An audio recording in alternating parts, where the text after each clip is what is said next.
in 1983 and was an active member for many years. She has also given countless presentations in her work life. Several years ago, she became intrigued by Mae West. The more she learned, the more fascinated she became. Our program today is about Mae West, the actress, the writer, the producer, the director, the woman, the star, and the qualities she embodied that can be discovered and enjoyed ourselves. Maya is quick to say she is not a Mae West impersonator. Fooled me. She is a Mae West enthusiast. She will now share with you her fascination with this amazing woman and help you understand the importance of finding your inner Mae West. Please help me welcome Maya West.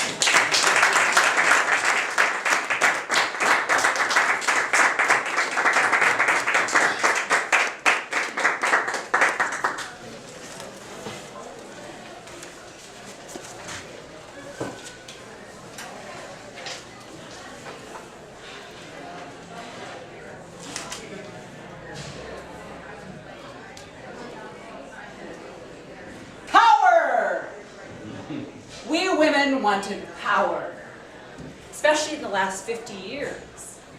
We were marching, burning our bras. We were wearing shoulder pads under our power suits. We were smashing through that glass ceiling. And I realized that was a masculine form of power. And I started thinking about feminine power. And what was feminine power? I mean, what was the kind of power that made gentlemen stand up when a lady walked into the room? It was a feminine power. And as I was thinking about feminine power, it was like a lightning bolt. Mae West came into my mind. Now, I didn't know very much about Mae West. Oh, I knew she had a few kind of racy lines, and we all kind of, ooh, that's fun, you shared with earlier. But I didn't know too much about her. As I began learning about Mae West, the actress, the writer, the producer, the director, the real estate investor, I was fascinated. And I wanted to know more and more about how I could find the very same thing inside myself. And I wanted to find my own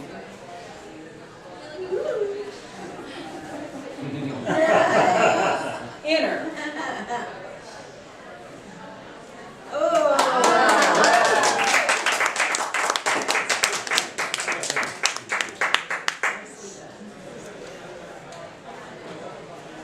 Mae West was born in Brooklyn in 1893.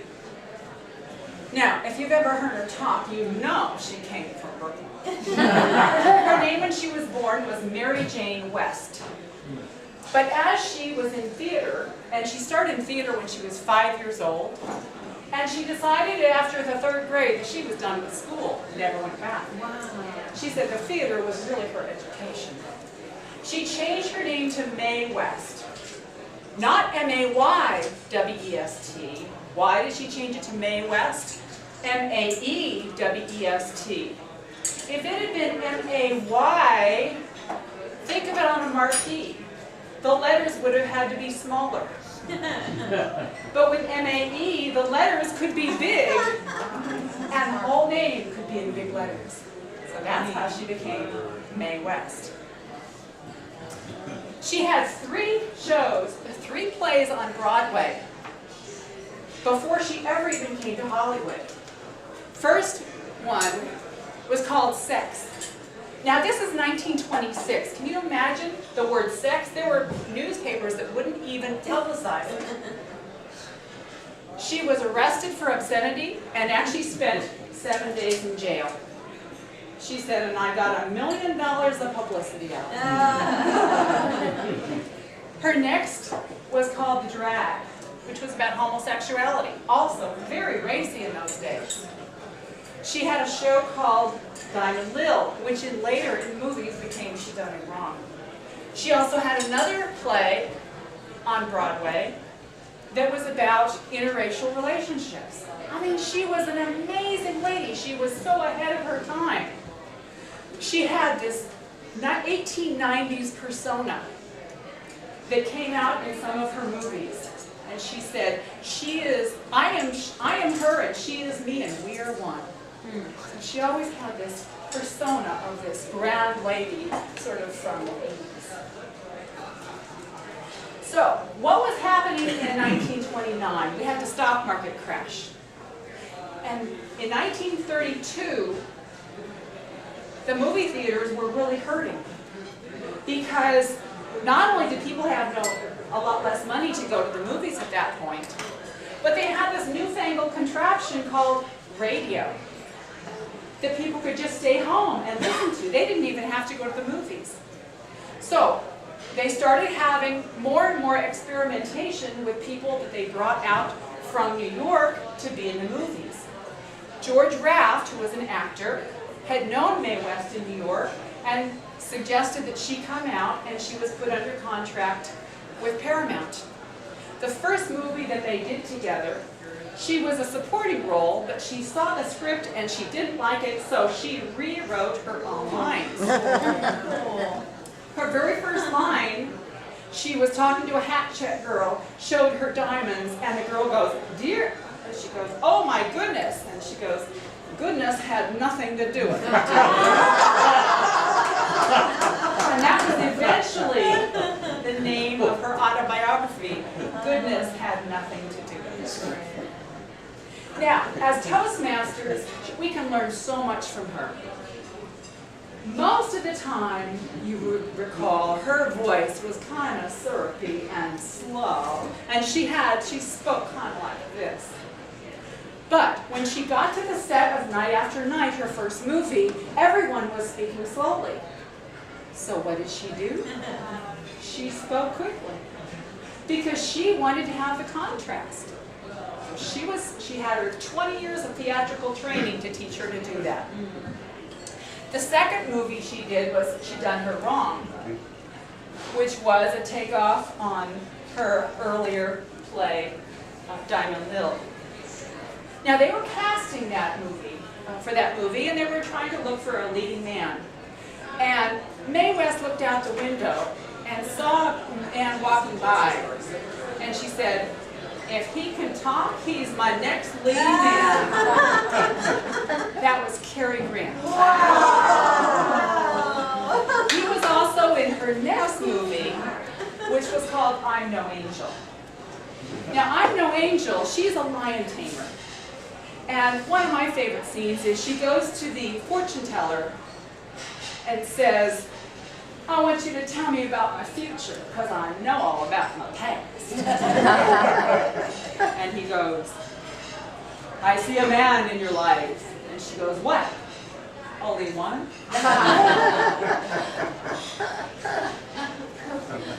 She was confident, bold, she knew she was desirable, and she had that feminine power that I was searching for.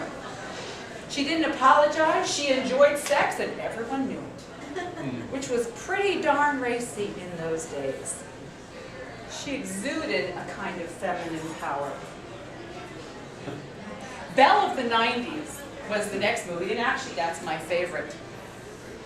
And I want you to know that she wrote most of these movies, the whole movies, herself. And if she didn't write the movie, she wrote her own dialogue. People think she just showed up. And by the way, how old was she when she made her first movie? 39. Which by Hollywood standards is totally over the hill. So that was her first movie, and she was 39.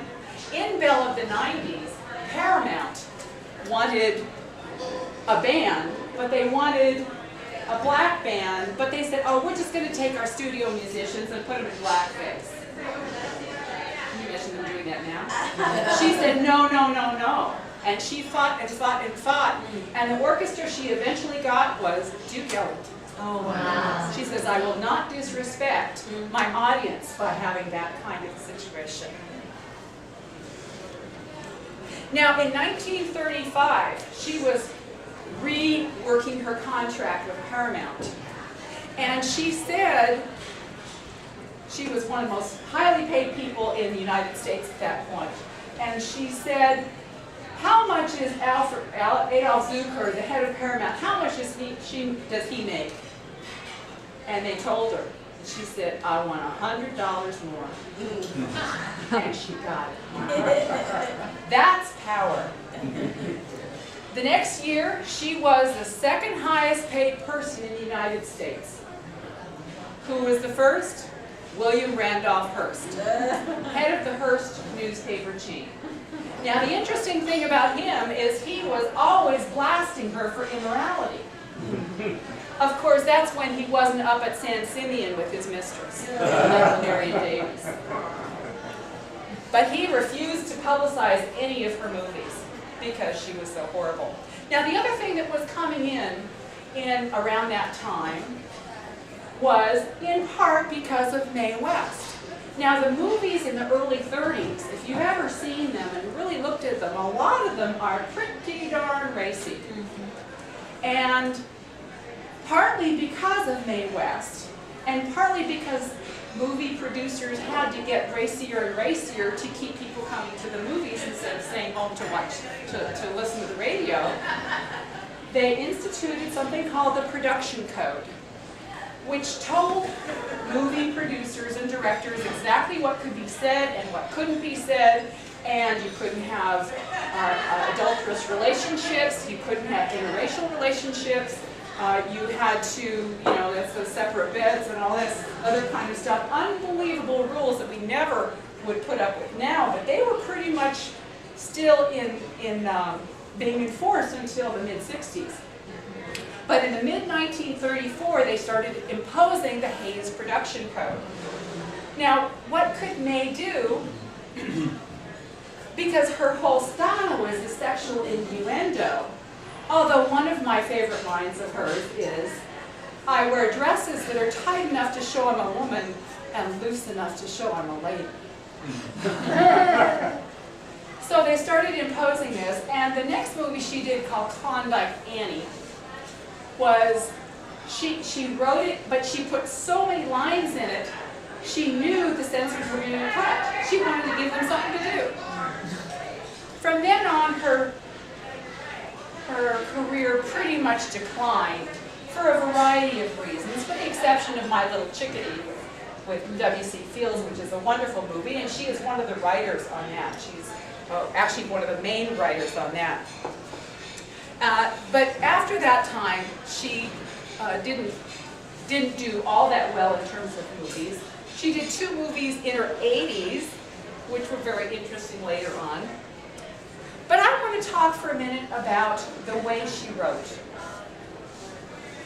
And we as Toastmasters can learn so much from the way she wrote the lines. Now you'll notice on the tables, I put a lot of those pinks. Now don't worry, they'll still be there when we finish. Okay. But those are all Mae West lines that she wrote. But I want to analyze them a little bit, just special for this audience. Now this is an interchange between her and a gentleman, and he starts, "Great town, St. Louis. You were born here? Yes. What part? Why, all of me." Okay, let's take that apart. What she didn't say was, "St. Louis is a great town. Were you born here? Yes. What part? All of me." That's not the way she wrote it. Now listen to the timing and the concise wording of this. "Great town, St. Louis. You were born here? Yes. What part? Why, all of me." You hear the difference? If she had just said, "all of me," why, all of me. It gives a swoop into the line, and it gives the timing. Another thing she was excellent at doing was ending with the punch word, saying the punch word last. if I could suggest anything for Toastmasters, it's learn to put the punch word last. Anything worth doing is worth doing slowly. Well, if you do it slowly, it's worth doing. Doesn't exactly have the same ring. Anything worth doing is worth doing slowly. Next example. Too much of a good thing is when. So the punch word, of course, is what? Wonderful. And by the way, that's one of Warren Buffett's favorite phrases. Too much of a good thing is wonderful. Punch word, last. Excellent technique. I want to give another example of her timing. Now, originally in She Done Him Wrong, the line was, come up sometime and see me. And that was the way it was originally in the movie. But over the years, the line improved to what many of us are familiar with, come up and see me sometime. You see the way that sometime, it ends with a kind of a swoop at the end, and it kind of keeps you going. Let me say it the first way first. Come up sometime and see me. Come up sometime and see me. Come up and see me sometime. You see the difference in the two ways that it was said? It's fabulous. Now, my very favorite line in terms of timing, she had a fan in her hand. When I'm good, I'm good. And when I'm bad, I'm better. Okay, now, let me say it without the timing. When I'm good, I'm good. When I'm bad, I'm better. You see the difference? It doesn't work. Now, there's a silent beat in there. There's 3 beats. The second and third, she's tapping. Listen to this. When I'm good, I'm good. When I'm bad, beat. I'm better. You hear the difference? Perfect timing. Any other way, that line wouldn't be nearly as good. So I wanted to share with you all the exquisite writing and timing that she did. So she not only did the writing, but she crafted it in such perfection that we all can learn from that. She didn't smoke, she didn't drink, she didn't go to Hollywood parties. She always felt that the spirits guided her. She, in the 50s, when her movie career was pretty much over, I mean, actually she was in her 60s at the time, she toured with Vegas bodybuilders. She did a show around the country, and she always had people that contrasted her. Sometimes in her movies, she'd be surrounded by black maids. She'd be surrounded by gentlemen in tuxedos, and she'd be in a white dress. But she always knew how to do contrast. Exquisite. But she always had such a social conscience, too. And when something was right, it was right. She had a friend named Gorilla Jones, who was a prize fighter. And she invited him to come up and see her sometime. He was stopped by the doorman. They wouldn't let him go up to see her. She was so angry. Not only did she have him fired, she bought the building. That's how. She owned property she had a ranch in Van Nuys. She owned the property on Chandler and Van Nuys Boulevard. She owned property all up and down Ventura Boulevard, including the property that eventually became the Queen Mary, which was a transvestite club. She had a house on the beach in Santa Monica. And by the way, she didn't like going to the beach. She always kept the drapes closed. It was just for her friends. When Paramount first brought her out, in 1932. They put her up in an apartment. The only criteria for her that she wanted in the apartment was within walking distance of Paramount. They put her up in a place called the Ravenswood on Ross Moor. It's where she lived for the rest of her life. She never moved out. She never walked to Paramount either. Even though she had all these other properties, she never lived anywhere else. She was always in the phone book because she wanted her fans to be able to contact her.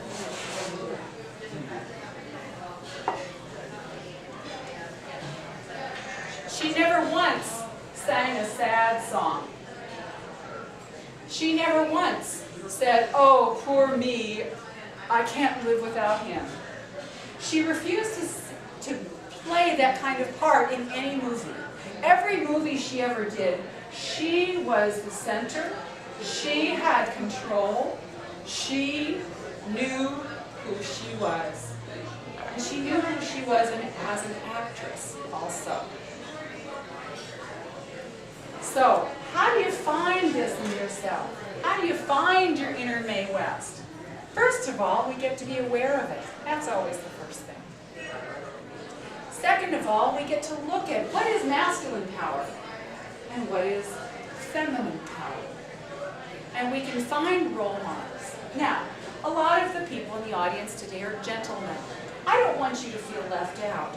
I want to remind you that when your woman finds her inner Mae West, you will benefit.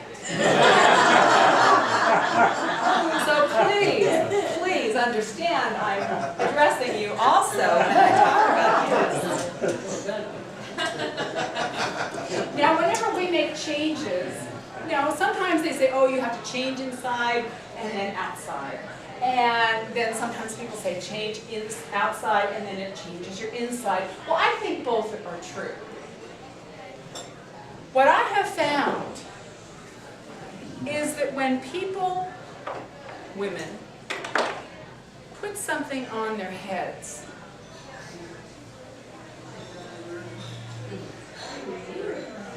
it gives a certain je ne sais quoi.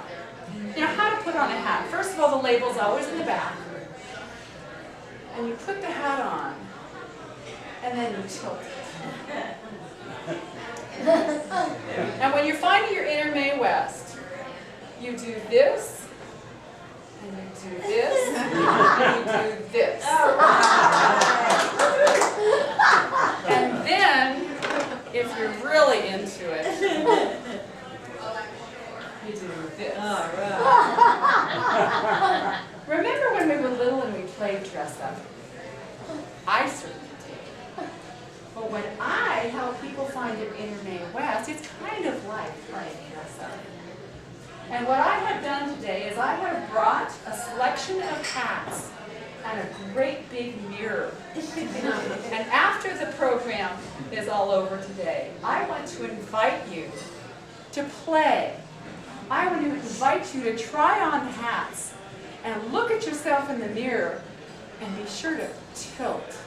And just have fun with it. Nobody's looking well, and nobody's looking. Just have some fun with it. And I want you all to just try, just experiment to find your inner Mae West. Mr. Turner.